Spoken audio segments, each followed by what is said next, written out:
बिस्मिल्लाहिर्रहमानिर्रहीम। अस्सलाम वालेकुम नाज़रीन, आप यूट्यूब चैनल देख रहे हैं। मैं इमरान खान हूँ। आज इंसाफ का एक और कत्ल कर दिया गया। इमरान खान साहब को तोशाखाना 2 के केस में भी सज़ा सुना दी गई है।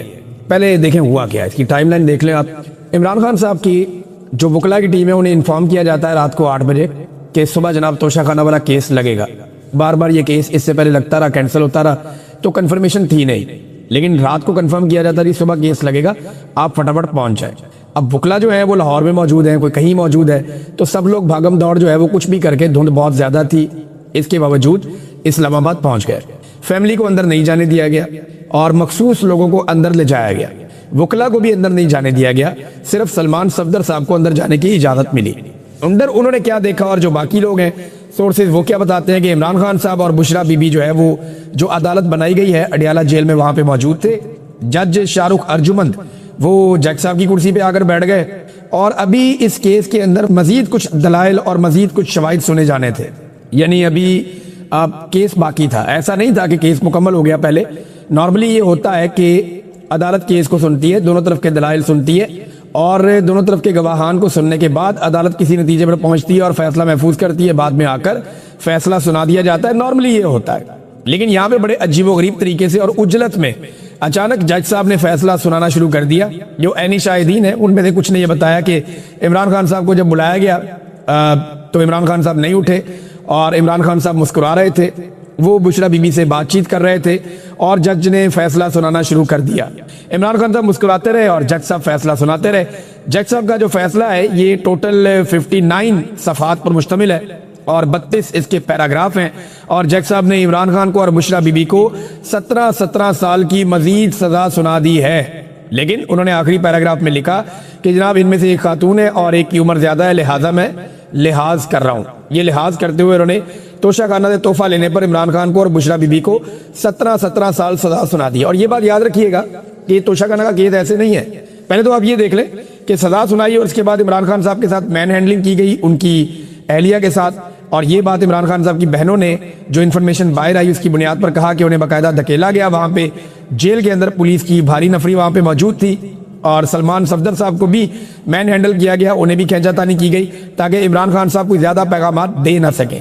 इमरान खान साहब ने जो पैगाम भिजवाया उनकी बहन की जुबानी वो क्या है ये मैं आपको पहले बता देता हूँ, फिर बाकी चीजें मैं आपके सामने रखता हूँ। अलीमा खानम कहती है कि आज मैं आपको बताना चाहती हूँ कि जैसे सलमान सफदर ने रात को हमें फोन किया, धुंध थी, मैं यहाँ थी, बहनें लाहौर में थी, कजन भी लाहौर में थे, तो जनाब ये बड़ी मुश्किल से वहां पे पहुंचे।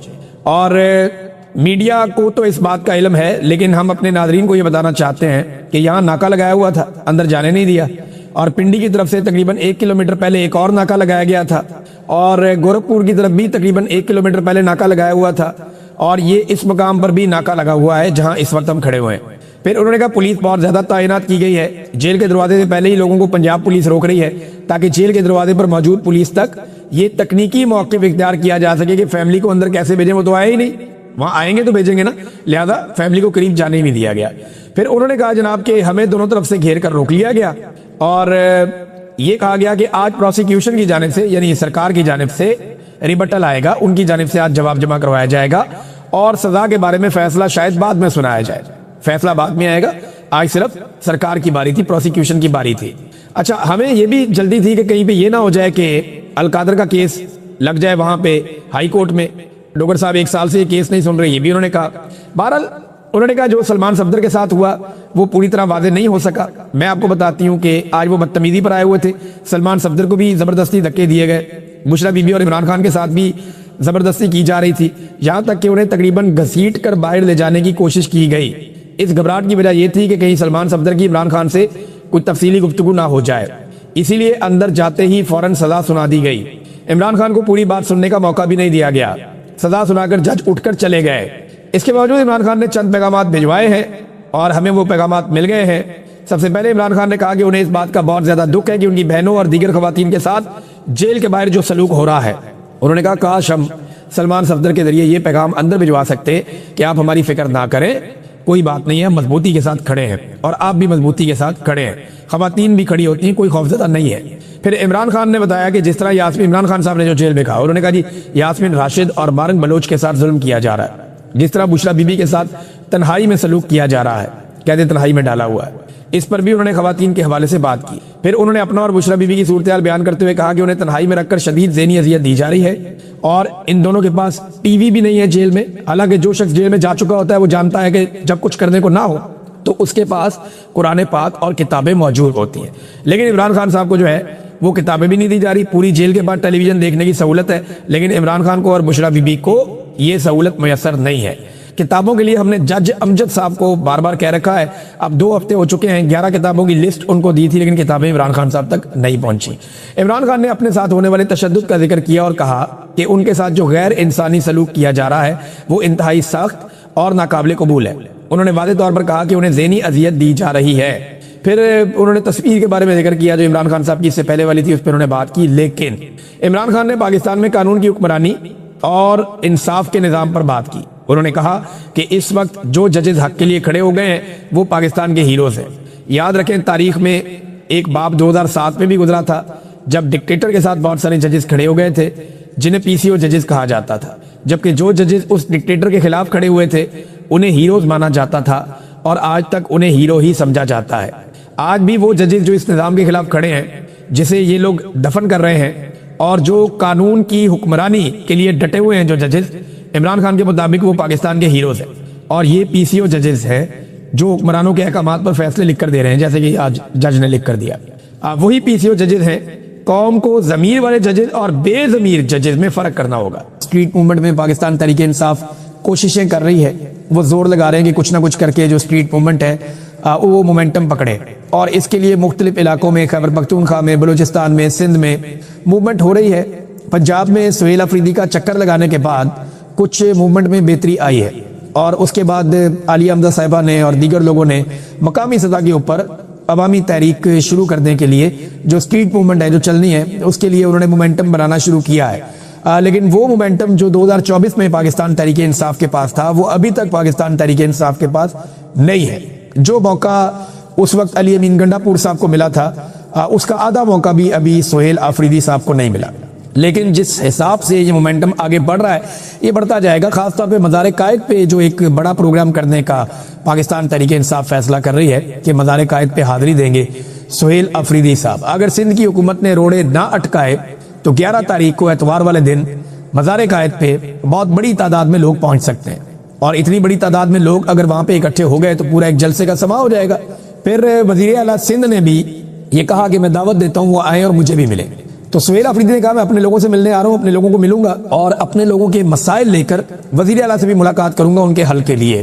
तो ये अच्छा है, पॉजिटिव जेस्चर है दोनों जानिब से। ये मुलाकात भी होनी चाहिए, दीगर मुलाकातें भी होनी चाहिए। एंड ऑफ द डे आप जितना मर्जी लड़े, जो मर्जी करे, आपको टेबल पे बैठ के मसला हल करना पड़ता है। और मसला है क्या?